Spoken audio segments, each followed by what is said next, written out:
Okay, I'm Matt Boltz. I'm from St. Catharines, Ontario. And the bands I'm in are Laid to Rest. I play guitar and I do some backups. Krom. I am the vocalist and the guitar player in that band. I play drums and guitar in Krull, which is a recording band. I play guitar and do half the vocals in Sam Axe. I do most of the things in Shitbits in French. There are no drums, that's a drum machine. I also play guitar in the band Harsh Tokes.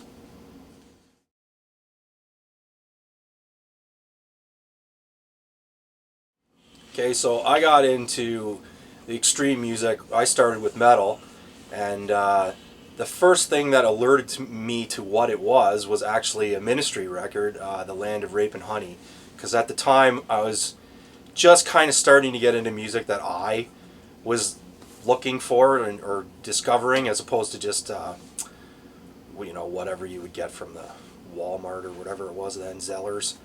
And then so I was into the Chili Peppers. I really liked the Uplift Mofo Party, and my buddy was like, "Oh, you got to check out Mother's Milk," and he gave me that, and we listened to that when we were there, and then he gave me The Land of Rape and Honey from Ministry, and I took that home.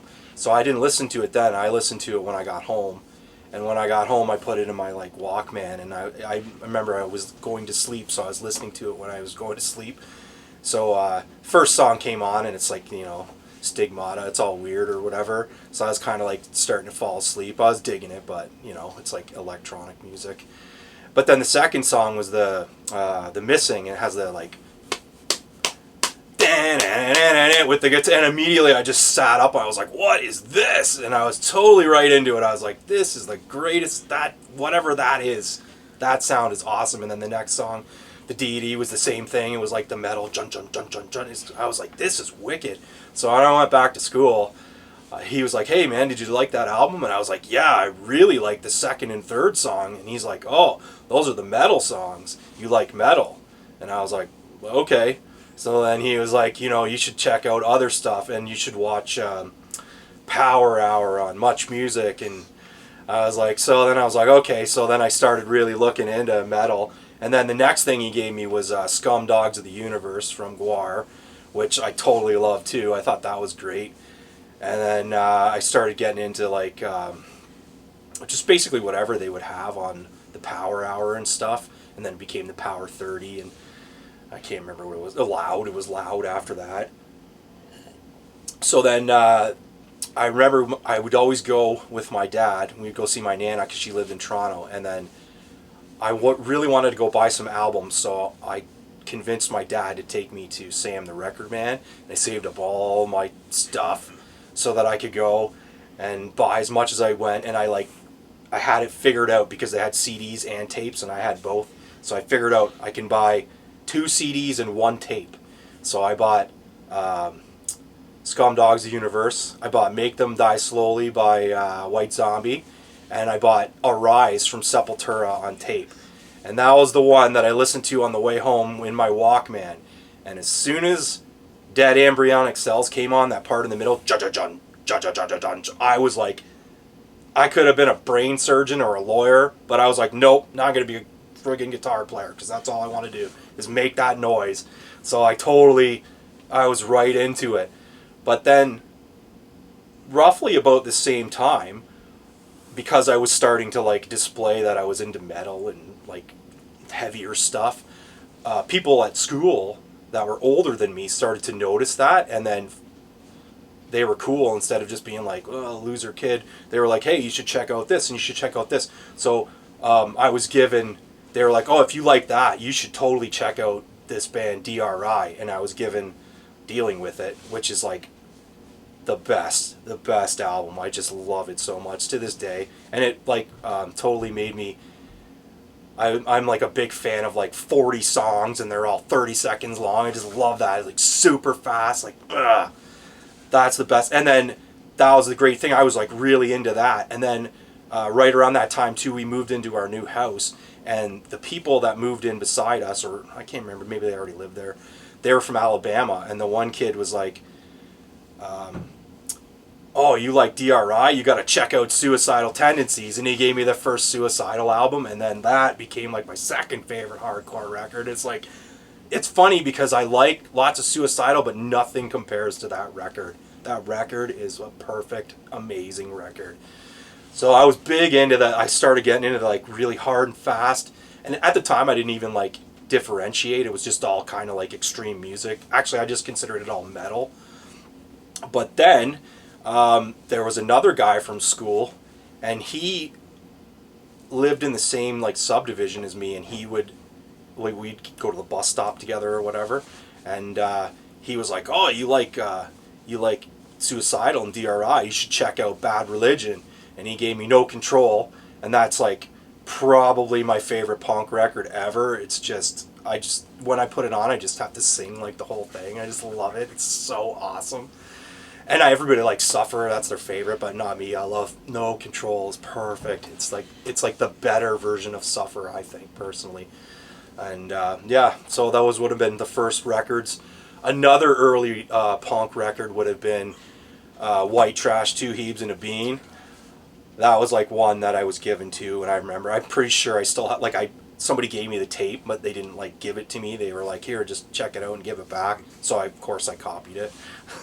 I'm pretty sure I still have that at home too, and I've since bought it too. So, but yeah, that was another like big one. And then after that, I was like off to the races, and then I started getting into like way more like thrash and death metal, and yeah, that's pretty much it.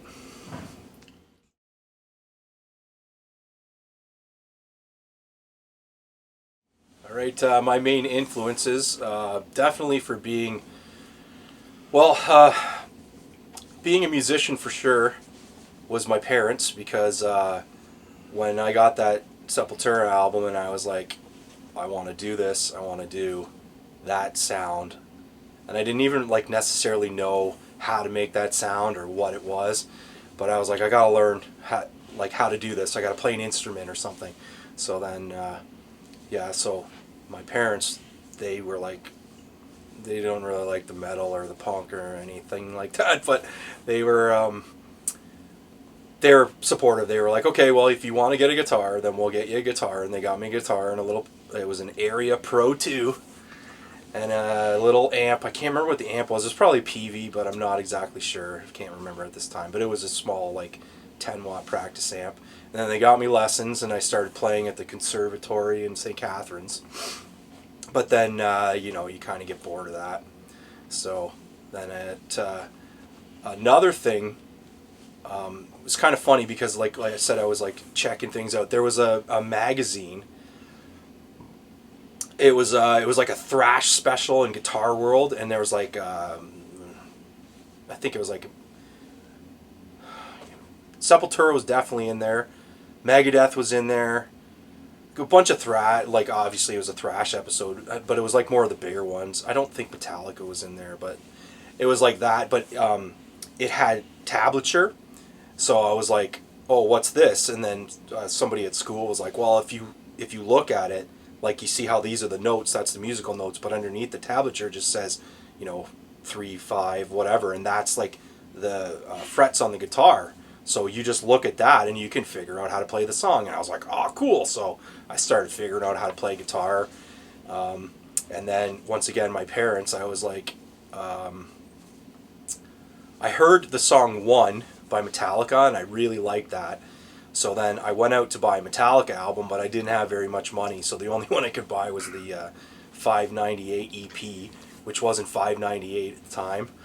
But I still bought it, and it was great, and it's probably my favorite thing they ever did. And then I was like, okay, Metallica rules. So I went to my dad, and I said, Dad, I want to buy a tablature book of Metallica. And he was like, okay, if you know, do whatever, do your chores, and I'll buy it for you. So he did, and he bought me the first 3 albums, the one with the first 3 albums on it, and I just sat down, and I learned how to play every freaking song on the first 3 Metallica albums, like everything but the guitar solos, because I suck at that. But I learned how to do that, and I kind of, I wouldn't play along, but I was like mimicking how to do it. So definitely my parents were like the first. And then after that, I would say a big influence was, well, I have a friend, Wally Pithouse. We were like best buds forever. And when I was getting into the metal and the punk and stuff, he was like really, he was into it too. So he really got me into a few things. And then we started like kind of like a crappy band or whatever. And then when we went to school, we met like other people, and another person was this guy Matt Mole, and he was a drummer. And then I got invited to go into a band with him. More about that later. But then that band didn't last very long. And then we ended up, he ended up coming to our band with me and Wally called Splooge. It was called Splooge. And we just did like, I was really into the death metal and stuff then, so we would just do whatever. Like every album was like just a bunch of crazy noise. But playing with him was really influential to me, because not only did he get me into like stuff like the Melvins and stuff like that, which I wasn't into, but he got me into like Nirvana's Bleach record. And you know, I like Nirvana. I'm not really the biggest fan, but I like Bleach a lot. Bleach is good because it has all the chugs, like John. Like I really like that. So playing with Matt Mole was like really, that's how I learned to play in a band.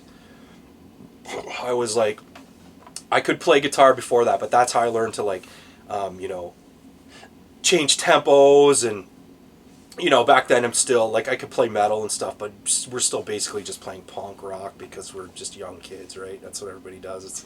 It sounds great, it's fun to do, and people dig it. So he was another one, and then from there it was just like joining bands with other musicians and stuff, and that was like, that's pretty much it.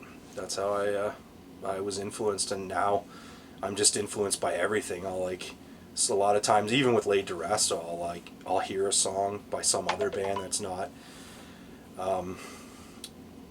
you know, not metal, like our style of metal or anything, and I'll just be like, oh, I bet I could do a riff like that and it would work. And you know, the rest of the guys make it work because they're good at interpreting my ideas into real songs.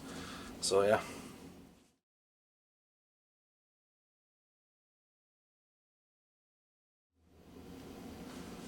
The first concert I ever went to was Metallica. I believe it was '93. My dad took me. I was like 15. It was totally awesome. Even my dad liked it. He still, to this day, if you bring it up, he'll talk about it, how good Metallica was. It was kind of funny. I didn't have any metal t-shirts or anything like that, or punk shirts or anything really. So I totally took a white t-shirt and I like made a Metallica shirt with a Sharpie and I wore it to the show. But then as soon as we like showed up to the show, my dad bought me a shirt, and then I immediately went in the bathroom and took it off and put on the Metallica shirt. It was funny, I like got offered my first joint at that concert when my dad went to the bathroom, and this guy was like, hey man, you want to smoke some? And I was like, no, because I was like, smoking's bad. But it was pretty funny. It was a good time. We were both like totally deaf. We put some stuff in our ears, but it didn't work very well, so we were both deaf, but it was fun. And then the next concert I saw was Guns N' Roses. They played with the Brian May band, and yeah, that was a pretty good show too. I'm not the hugest Guns N' Roses fan now, but I was back then. Brian May was like really good. His band was good, and then there was like an hour and a half before Guns N' Roses went on, and then they finally went on and they played, and then they got up to their encore, and they were doing November Rain. And people were throwing those glow sticks on the stage. And Axl was like, if one more of those fucking glow sticks comes on this stage, we're fucking done. So then like every glow stick in the audience flew at Axl Rose all at the exact same time. And he just freaked out and like walked off the stage. And the rest of the band just like kind of like looked at each other. They finished playing November Rain, and then they walked off too. And that was the end of the show, which was pretty awesome actually. Because I did get a quality show before that happened. As fuck. Sorry about that, everyone. Steve had to go rock a piss, so we had to take a break there. The next concerts that I would have seen, definitely the first punk concerts I would have seen would have been local shows in St. Catharines when I was a youth. I'm not sure which I saw first, but I definitely know that one of the first bands I would have seen would have either been the Sick Boys or Revenge of the Egg People. They were pretty constant in the scene back at that time.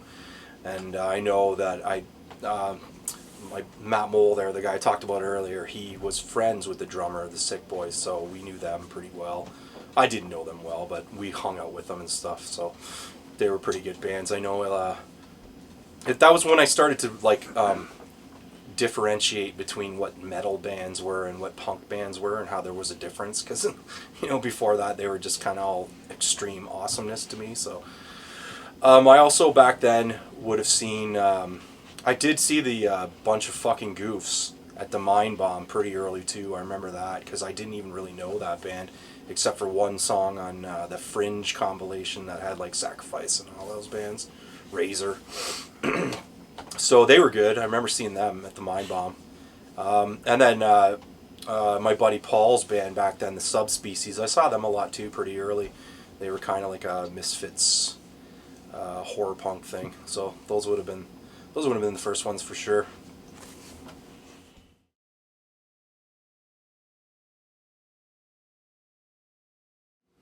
All right, my favorite shows that I've ever seen, obviously Metallica was pretty great with my dad. That was like a mind-blowing experience where, as a kid it was something for sure. But I've seen some pretty good ones. There's like way too many to list, but I'll try to list some of the best ones.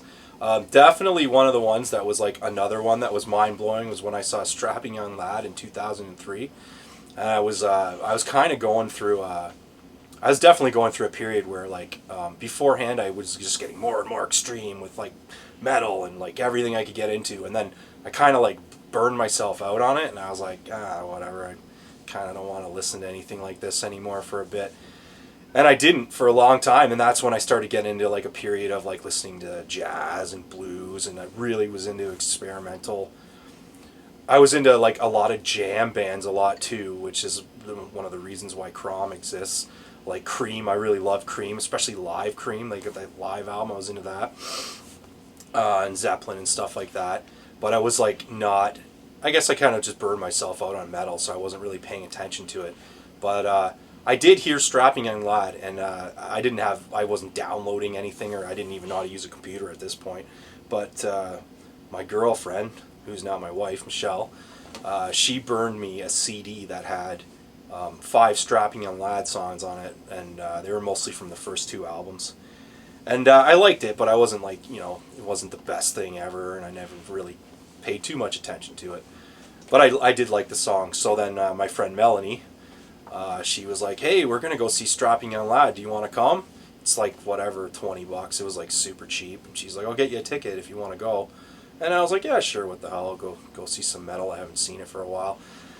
So we go there, and it was in Toronto. I can't remember the bar it was at, but we're like standing in line, and I like look over, and I'm like, holy fuck, it's fucking Gene Hoglan's like standing right there.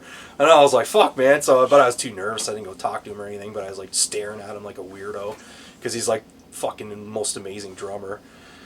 And then so I'm like, oh, fucking, that's kind of weird. What's he doing here? And she's like, I don't know. I'm like, okay, well, whatever. So we went in, and Elevator 22 opened up, and I liked them too. They were pretty cool. I was like, wow, this is like really weird. Like, they're like a bunch of different styles in one.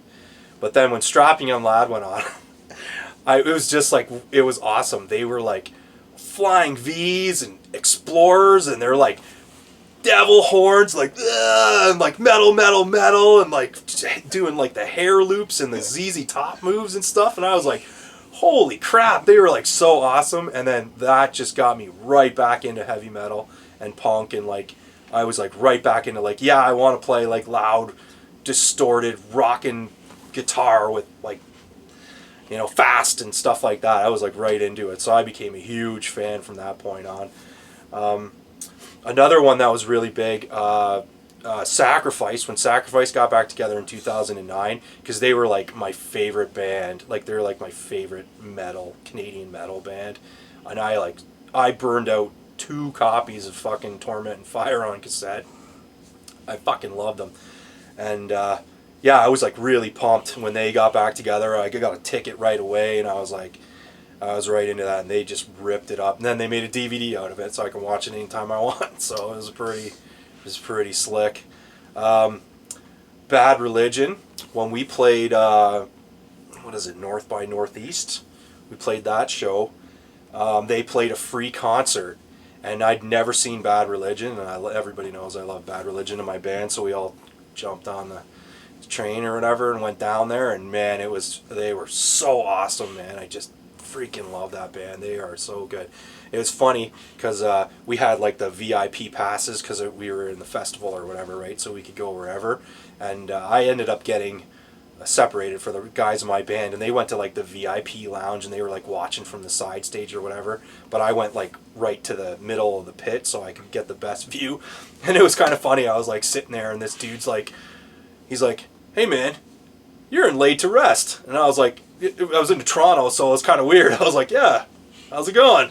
And he's like, "Want a beer?" And I was like, "Sure." And he just like gave me a beer.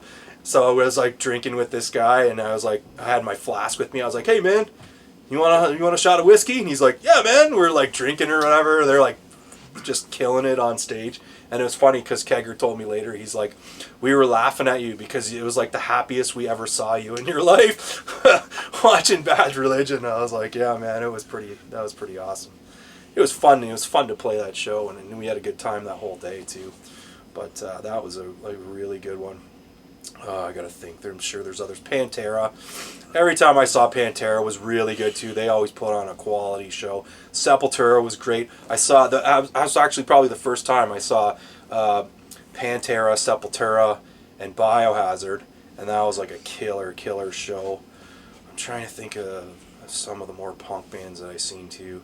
I haven't really seen actually that many like big punk shows. Most of the ones that I've seen have been like in the area.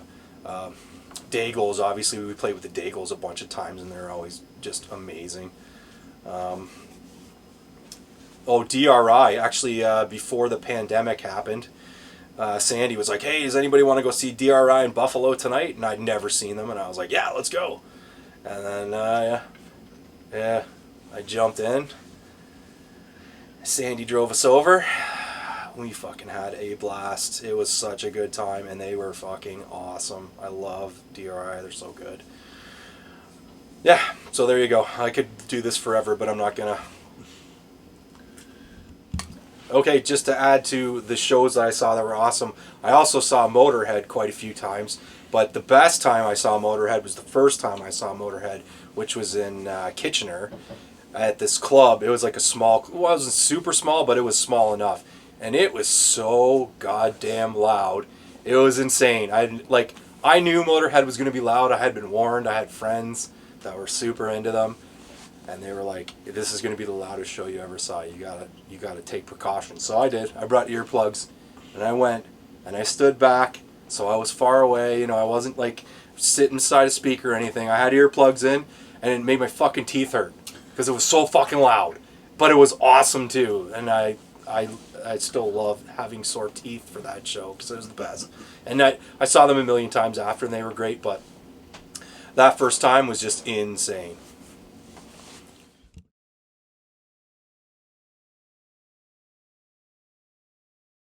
Okay, so I started out my musical venture when I was in high school with my buddy Wally there. We started a band called Splooge. And Splooge was just me and him at the time. He did vocals and I did guitars, but we would still like make these terrible songs and record them and laugh at them later. And then when I went to high school, there was this guy Matt Mole that I mentioned, and he was in a band, Cypher they were called, and they had a tape of them playing like at practice, and he gave it to me, and he was like, "Yeah, we need to get another guitar player for this band." And so he like said, "Oh, I know this guy," so I went and I joined Cypher. So we had like a couple practices or whatever, and I kind of liked them because they did the beginning of Shout at the Devil, where they do the talking or whatever. I thought that was pretty funny, so I wanted to be in their band. But they were basically like just kind of I don't want to say a punk band, but they were kind of like a punk band. They were very, very easy. But yeah, sure enough, I was like, hey, can I join? And they're like, yeah, sure. And then a couple weeks later, broke up. So that was that. But then I was like, hey man, you should come play in Splooge with me and Wally. So then when he came, then we like actually started making some like kind of cool music. It was all stupid songs or whatever, but it was like I kind of liked it because it was like channel clicker. It was like whatever, like this song's a punk song, this song's a death metal song, this song's like a whatever, like a reggae song. Like we just kind of did whatever, but it was like. It was fun. I really honed my chops playing with that guy. He's a good drummer, and he turned me on to a lot of things. Like he turned me on to like Pink Floyd and stuff like that, and I didn't even know anything about that stuff. And then from there, we were there was another band that was in between that had actually my first show that I ever played as a band was with this other band. Nudge, they were called, and they had a show book, but they didn't have enough songs to finish their set. They had like just enough, but I had written a couple of songs with the guys that were in that band. Matt Mole was in that band, so they were like, well, why don't you just come play like the songs that we wrote together, and that'll like pad out our set. We'll play that at the end, and it'll be the end of the show. And I did. And it was my first time, and it was like totally punk. It was just like, it was like pretty good. It was fun. So that was my first show that I ever played was with that band, but I was never actually in that band. I just kind of went up and did a few songs with them. And then from there, we had a band, same with Matt Mole again, with another guy I went to school with, Dan Delisle, called him Diesel. And he put this band together that was like just a covers band, and we just played covers, but we played like metal stuff. So we did like White Zombie and Rage Against the Machine, and we even did the Grave Diggers. We did one of their songs but we did it like a metal version of it. And then our second set was all Korn. It was all Korn from the first record. It was pretty good. It was fun. Like we did it for like a summer. We played like house parties and stuff like that. It was a fun time with that band. But then when it was over, it was just over. It was like, okay. And then I didn't have anything for a little while, but I got a job at a greenhouse, and I met this guy Ian Clark, and Ian Clark and me and him, like, we bonded like immediately because we were like both into like metal, and he was like pretty easy guy to get along with.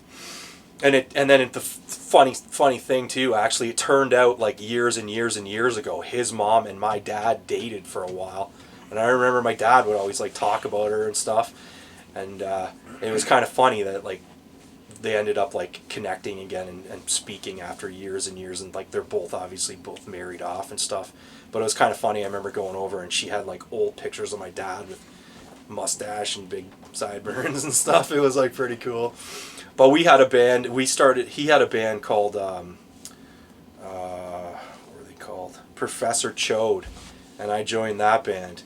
And it was kind of like new metal-y, but it wasn't like it didn't sound like Korn or any of that stuff. Like it was just kind of that really easy, repetitious riffing.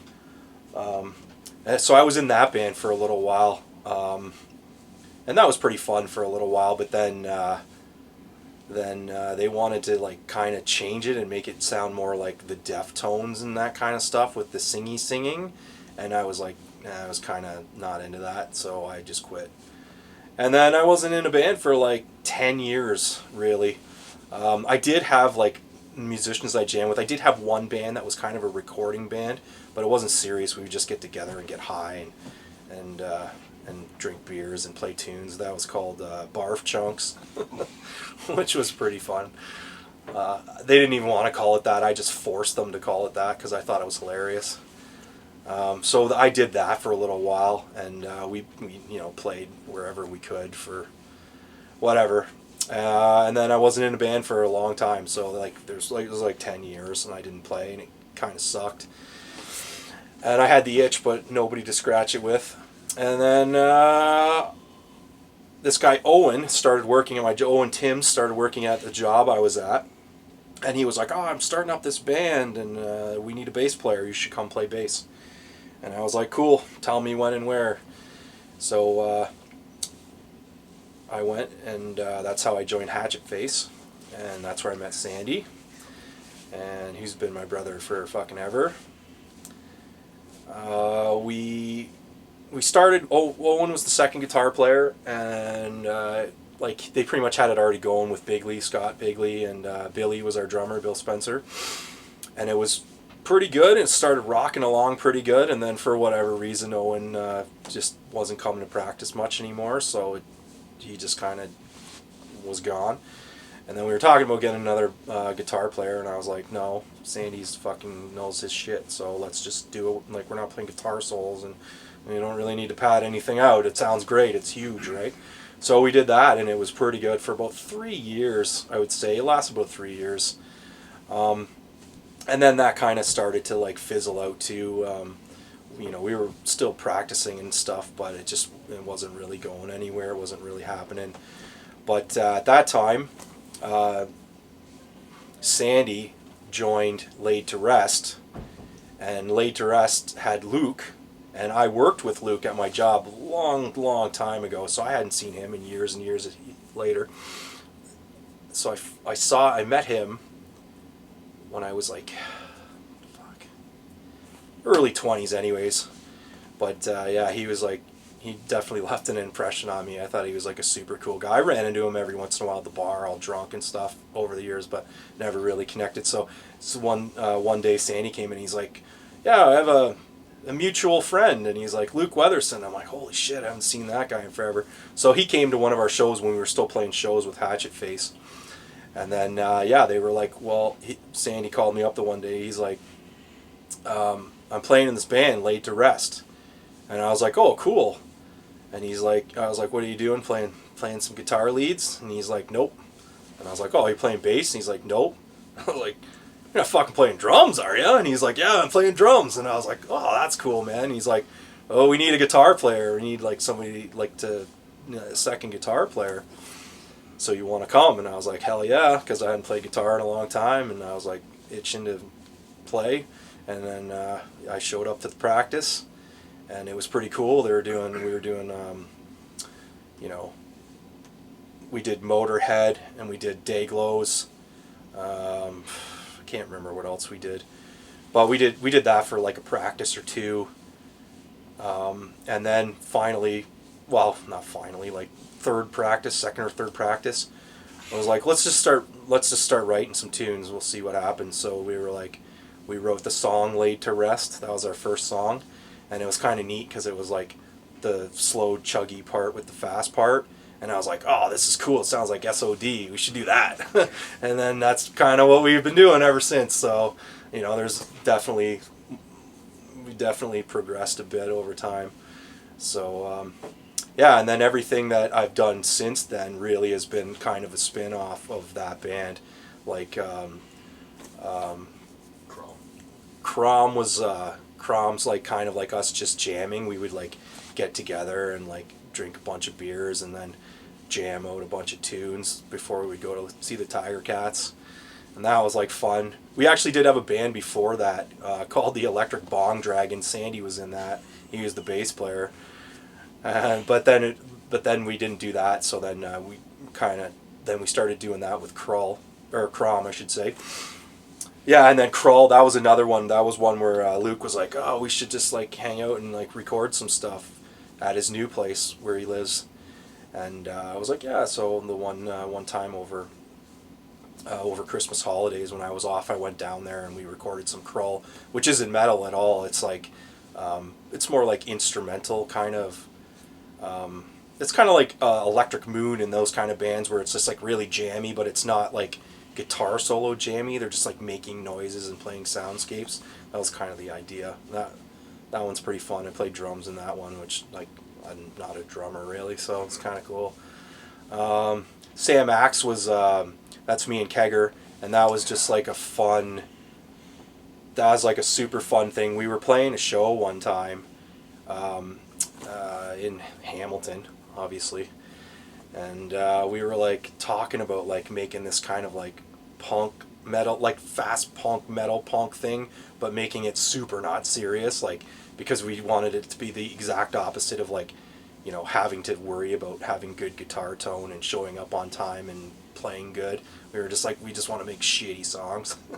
So that was Sam Axe, and we just write about nonsense.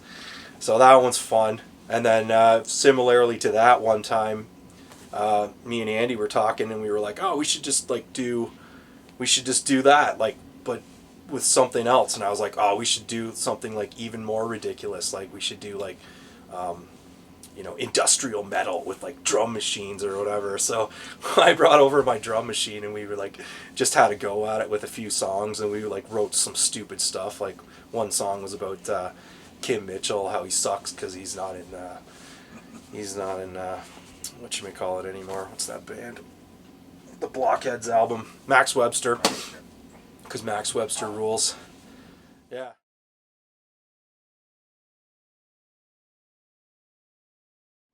All right, the craziest things I've seen at shows, definitely Haymaker's one. You can't go to a Haymaker show and not bring that up. It's like insane. They're like firing firecrackers and stuff at the actual band. Saw Sandy almost get his eye taken out.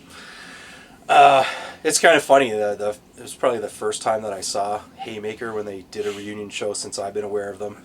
I was talking to Bigley's wife, Marianne. She's like, I don't think they know what they got themselves into, but they sure found out.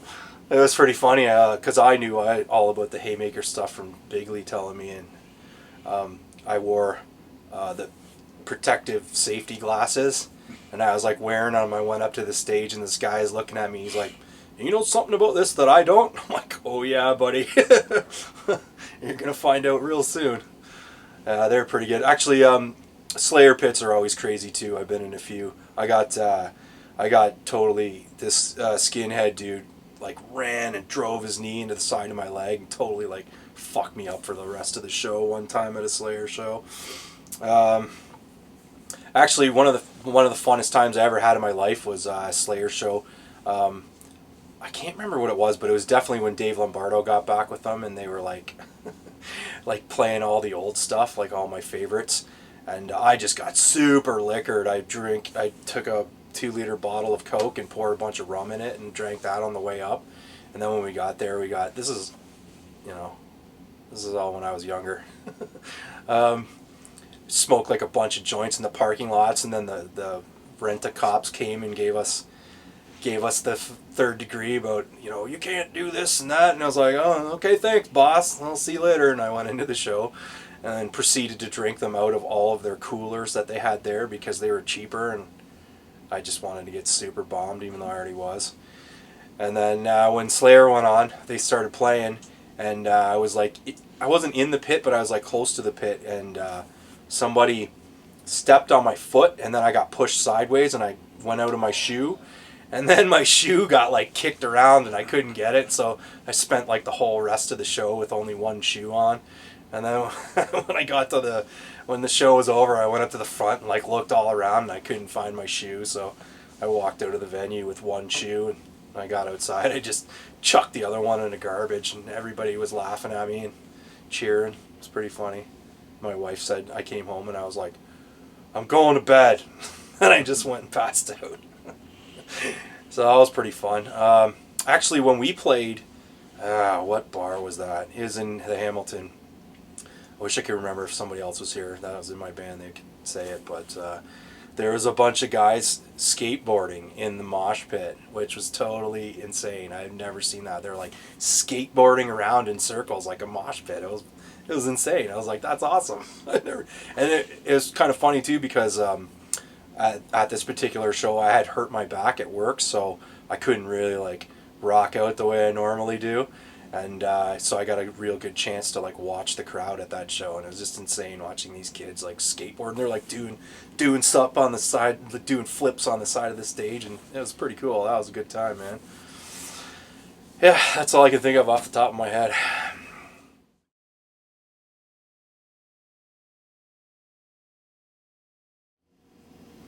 The things that I like the most about the scene is the community, for sure. I love the people and like networking with people and meeting and playing shows. And you know, you play a show in Toronto, and then next time you go there, you see the same guys, and they're like, "Hey, how's it going?" And you're like buds. And I like all that. I like meeting people that are cool and like working together for the common goal of having fun and playing music for people, which is the best. The thing that I dislike, definitely, is kind of the, I don't know, it's kind of like the rules, when there's like rules, because that's why I got into music, because I really like rules. And like, you know, I don't like, sometimes everybody's guilty of it, but I don't like when there's like, you know, oh, that kid's wearing a Green Day t-shirt. What a loser. Let's go make fun of that kid. Or Slipknot t-shirt. Oh my God, Slipknot. The kid's wearing a wallet chain. And you know what I mean? Like, that kind of elitism and things like that kind of bugs me sometimes. Like I said, everyone's guilty of it. When I was younger, I'm sure I did that too. I'm like, what a loser. But at the same time, as I get older, maybe that's why. I kind of think like, no, man, go talk to that kid and, you know, tell him that there's better bands than Green Day, because he's probably there to see your band, right? So that's the things that I dislike, I would say. I mean, most of the music scene is pretty positive, and that's why I enjoy being in it. Or even like other things too, like I like horror movies and stuff, and you get into like that scene, and it's like everybody's just a cool person that's just there to spread love and, you know, enjoy themselves. Like, who wants to be angry and crappy all the time, right? So there you go.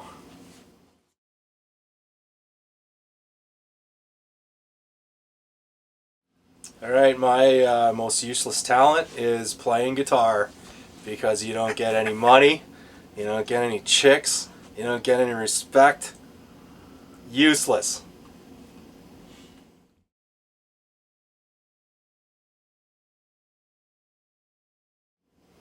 My favorite food is definitely steak. I love a medium rare steak with mashed potatoes, and then some sort of a side like beans or maybe corn, and then a nice glass of scotch to go with it. Perfect.